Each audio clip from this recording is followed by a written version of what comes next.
Hello and welcome to another episode of A Fresh Perspective here on However We're Thinking.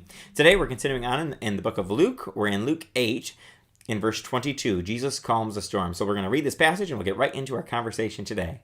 One day Jesus said to his disciples, "Let us go over to the other side of the lake." So they got into a boat and set out. As they sailed, he fell asleep. A squall came down on the lake so that the boat was being swamped and they were in great danger.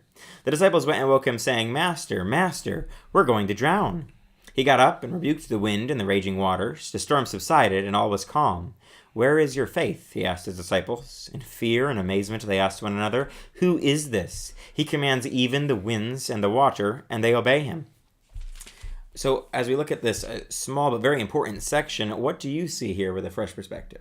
Well, I mean, I think this is a story that we talk about a lot, right? So it's super hard to come at it with a fresh perspective, right? I think it's just the practicality, it's the application that is new, right? There are always those moments where we think Jesus is sleeping, where he's not paying attention to us, and we feel like the world is falling apart, right? So again, we serve a God that if the world was really falling apart, he would come to our rescue. So sometimes we need to take a step back, take a look at the whole picture and say, it must not be really falling apart, otherwise God would intervene. He'd do something.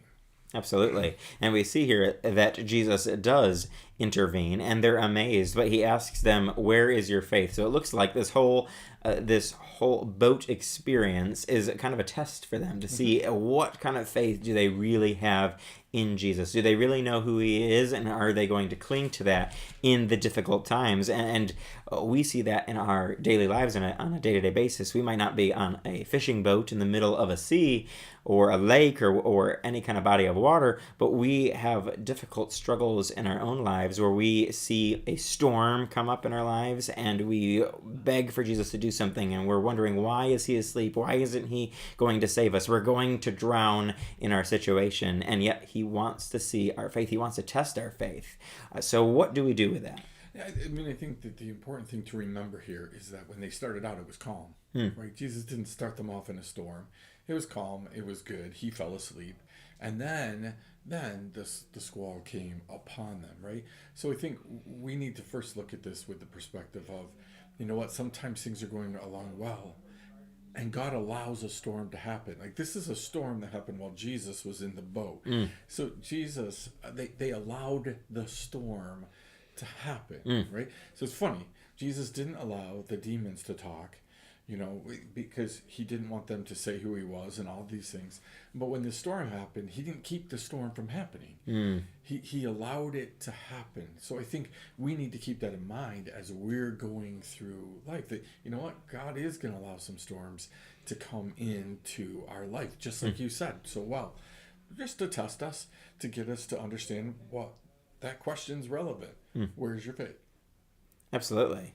Yeah, I think a lot of us as Christians, we just think that God's going to smooth over all the storms, that if Jesus is in our boat, like the disciples here, that he's just going to smooth everything out and there's never going to be a storm. But like you said, the storms come up. He allows the storm to come up because he wants to test our faith. He wants to help us become stronger in our faith, and these tests help with that. We can't become stronger and stronger in our faith in Jesus Christ if we don't have these tests to help build us the gauge where we are, and where he might already know he already knows our faith. It shows us what our faith actually is like, because so many of us, we think that we would never do something, we would never doubt Jesus. We're like Peter, we would never deny Jesus, and then it happens and we realize, oh, that's the level of faith I have room to grow. And so they definitely see that in this passage. They have room to grow. We see they are in fear and amazement even at his power, asking, "Who is this? He commands even the winds and the water, and they obey him." It's amazing to me that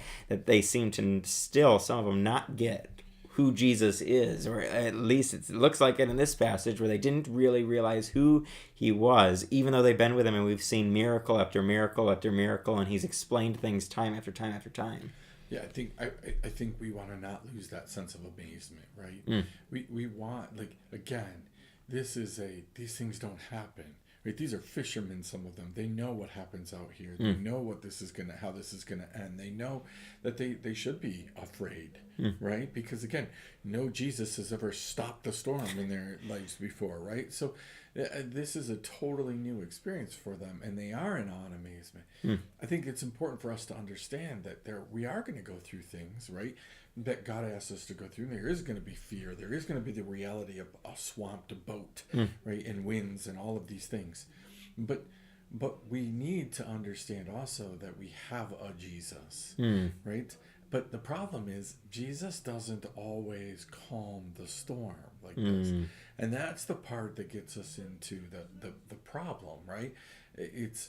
We've seen it where God didn't just take cancer away, right? But we've also seen it where God immediately heals cancer, where God immediately does things for people. So it's this whole concept of what's Jesus going to do? Is he going to allow something to happen, or is he going to take it away?